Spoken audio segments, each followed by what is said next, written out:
وەکو گوتم میوانێکمان هەیە دەمانەوێت قسەی زیاتر و پرسی زیاتر لەگەڵ میوانەکەمان بکەین. میوانەکەمان زۆر بەڕێز دکتۆر عەلی دۆڵەمەری نوێنەری حکوومەتی هەرێمی کوردستان لە فەرەنسا لە پاریسەوە ڕاستەوخۆ لەگەڵماندایە. کاک دکتۆر شەوتان باش، گەلێک سوپاس بۆ بەشداریکردنتان لەگەڵمان لەم گەشتەی ژووری هەواڵی کوردستان 24.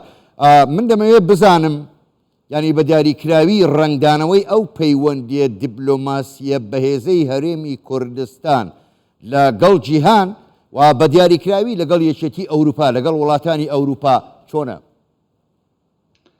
بەڵێ شەو باش بۆ بیدەرانی کوردستان 24. بەحقیقەت یەکێک لەو خەڵانێکی بەڕێستان باستان کرد ئەو پەیوەندە گەرمە و دیپلۆماسیەیەکی هەیە ئێستا لە نێوان حکوومەتی هەرێمی کوردستان و وڵاتانی دەرەوە بە تایبەتی یەکێتی ئەوروپا پەیوەندێکی زۆر بەهێزە. ئێمە لەبیر نەکەین ئێمە هەرێمەکین، هەرێمی کوردستان لە ناو چوارچەوەی دەوڵەتێکدا کە پێدەڵێن عێراق کە کێشەی زۆر گەورە هەبوویە، بەڵام سەرڕای ئەمە ئەو پەیوەندە بەهێزێکی هەیە جێی دڵخۆشکەرە، چونکە ئەگەر تەماشا بکەی هەر شاندێک کە دێتە بەغدا دوای ئەوە سەردانی هەرێمی کوردستان دەگات کە ئەمە یەکەمین جارە لە مێژوودادا کە ئەم شاندانە کە سەردانی وڵاتێک دەکەن سەردانی پایتەخت دەکەن، بەڵام لە هەمان کاتدا سەردانی هەرێمە یەکەن کە هەرێمی کوردستانە کە حکوومەتێکی هەیە ئەم حکوومەتە توانیتی دەستکەوتی زۆر گەورە بۆ هەم بۆ عێراق هەم بۆ هەرێمی کوردستان هەم بۆ ناوچەکەش بەدەست بهێنیت. لەبیر نەکەین هەرێمی کوردستان فاکتەری سەرەکی ئاشتی ناوچەکەیە ئەمڕۆ. لەبەر ئەوە لە مێژووی هەموو دنیادا ئەگەر تەماشا بکەین تاکە وڵاتە تاکە هەرێمە کە ئەگەر هات و شاندێک سەردانی وڵاتەکە بکات سەردانی هەرێمەکەش بکات کە ئەمە جێگەی دڵخۆشکەرە. ئەمەش دەگەڕێتەوە بۆ سیاسەتی حاکیمانەی سەرکردایەتی سیاسی کوردستان بە تایبەتی ڕۆلی جەنابی سەرۆک بارزانی لەو کاتێکی بوو بە سەرۆکی هەرێمی کوردستان هیچ کۆنسولگەریەک و ئاژانسێک نەبوو، بەڵام ئێستا وەکو بەڕێستان باستان کرد کە چەندین کۆنسولگەری و ئاژانسی نێودەوڵەتی لە هەرێمی کوردستان. زۆر باشە کاک دکتۆر عەلی، با بزانم تێڕوانینی وڵاتانی ئەوروپی جەنابەت لە ئەوروپای جەنابەت نوێنەری حکوومەتی هەرێمی کوردستانی لە فەرەنسا تێڕوانینی وڵاتانی ئەوروپی بە تایبەتی بۆ هەرێمی کوردستان چییە کە تاکە شوێنی سەقامگیر و ئاسایش و شوێنی پێکەوەژیانیشە لە ناوچەکە بە عێراقیشەوە؟ بێگومان تەڕوانەیەکی ئەرێنیانەن هەیە. ئەگەر تەماشای ڕۆژهەڵاتی ناوەڕاست بکەین دەتوانین بڵێن هەرێمی کوردستان تاکە ناوچەیە کە سەقامگیرە بێژگە لەمە لە ڕووی پێکەوەژیان لە ڕووی چەسپاندنی مافەکانی مرۆڤ بوارەکانی ژیاندا لە ڕووی دموکراسیەوە. ئێمە لەبیر نەکەین نزیکی 30 ساڵێکی ئەم حکوومەتە هەیە ئەم هەرێمە هەیە لەگەڵ هەموو ئەو قایرارانەی کە تووشی ئەم هەرێمە بووە توانیمانە وێنەیەکی زۆر جوان پیشانی وڵاتانی دەرەوە بدەن. بۆیە تێڕوانینی ئەم وڵاتانە زۆر ئەرێنیە بەرامبەر بە هەرێمی کوردستاندا. لە هەموو ئەو کۆڕووکۆبوونەوەی کە ئێمە باسی دەکەین ئەوان هەمیشە نمونەی هەرێمی کوردستان دەینەوە کە دەبێت لە ڕۆژهەڵاتی ناوەڕاست بچەسبێت.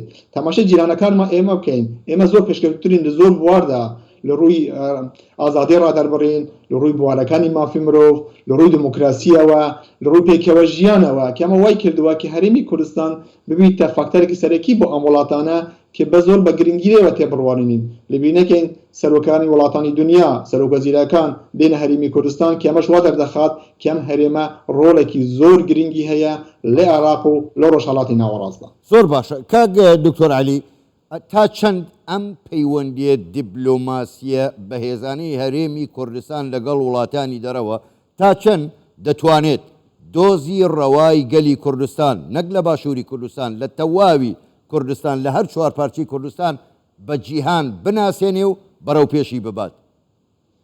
بێگومان ئەو پەیوەندە دەورێکی زۆر گرنگیان هەبوو لە ناساندنی دۆزی ڕەوای کورد، چونکە ئەمڕۆ تاکە هەرێم کێ وەکو هەرێمی کوردستان ناسراوە کە بە شێوەیەکی فەرمی لەلایەن حکومت دەستوری عێراقەوە دانی پێدانراوە وای لێ کردووە کە دۆزی ڕەوای گەلی کوردستان بە هەموو دنیا بە شێوەیەکی تر بێتە ناساندن.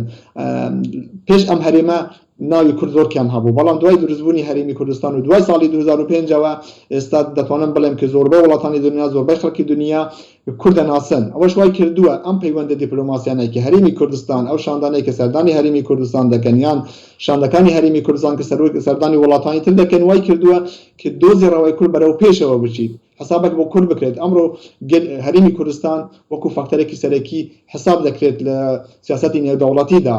ئەگەر تەماشا بکەین هەموو ئەو کۆڕمەندە نێودەوڵەتەکان چ وەکو کۆڕبەندی سیکوریتی لە ئەڵمانیا یا وەکو ئابووری لە داڤۆس یان لە وڵاتان تر ئەنجام دەدێت هەمیشە سەرۆکی حکوومەت یان سەرۆکی هەرێمی کوردستانیان داوت کردووە.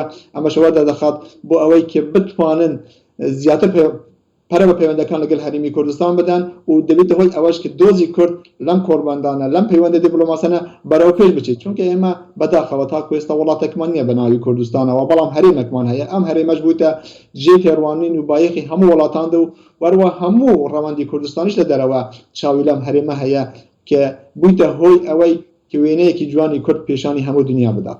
زۆر باشە کاک دکتۆر علی بۆ خۆ دەزانی هەم دیپلۆماسیەت هەم سیاست لەگەڵ ئابووری دوو دیوی یەک دراون. پرسیارەکەی من بە دیاریکراوی ئەوەیە باشە حکوومەتی هەرێمی کوردستان یاخود بەگشتی هەرێمی کوردستان چۆن دەتوانێت سوود لەم پەیوەندێ دیپلۆماسیە فراوان و بەهێزە ببینێ بۆ گەشەکردنی ئابووری و بازرگانی نێوان هەرێمی کوردستان و وڵاتان. بێگومان ئەتوانێت سوودێکی زۆر ببینیت ئەگەر بەتایبەتی لە دوای دروستبوونی ئەم کابینەیەوە دەسەی وەبەرهێنان کاری زۆر باشی کردووە بۆ ئەوەی خاڵەکانی وەبەرهێنانی بیانی لە هەرێمی کوردستان گۆڕانکاری گەورە بەسەر دەهاتووە لە بینەکەن چەندین کۆمپانیای گەورەی جیهانی لە هەرێمی کوردستان کار دەکەن چەندین براندی جیهانی لە هەرێمی کوردستان کار دەکەن لەگەڵ هەموو ئەو قەیرانانەی کە تووشی عێراق و ناوچەکەمان بووە ئەمە وای کردووە کە زیاتر وەبەرهێنان بکرێت لەم هەرێماندا.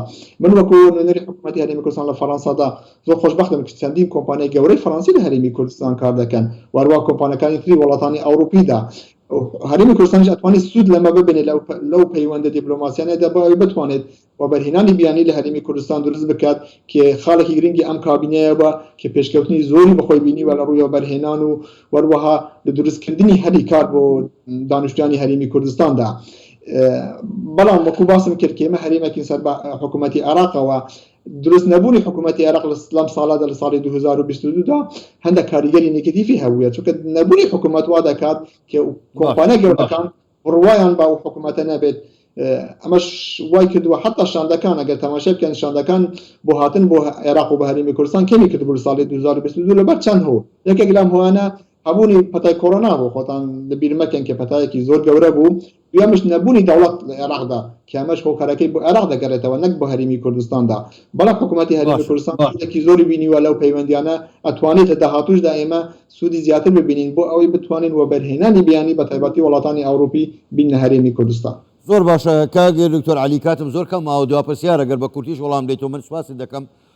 جیاواز لەم بابەتی دیپلۆماسی سەبارەت بە ڕووداوەکانی چەند ڕۆژی ڕابردووی پاریس دوایین زانیاری سەبارەت بەو کەسێک کە دەستگیر کراوە لێکۆڵینەوەکان بە چۆ گەیشتووە؟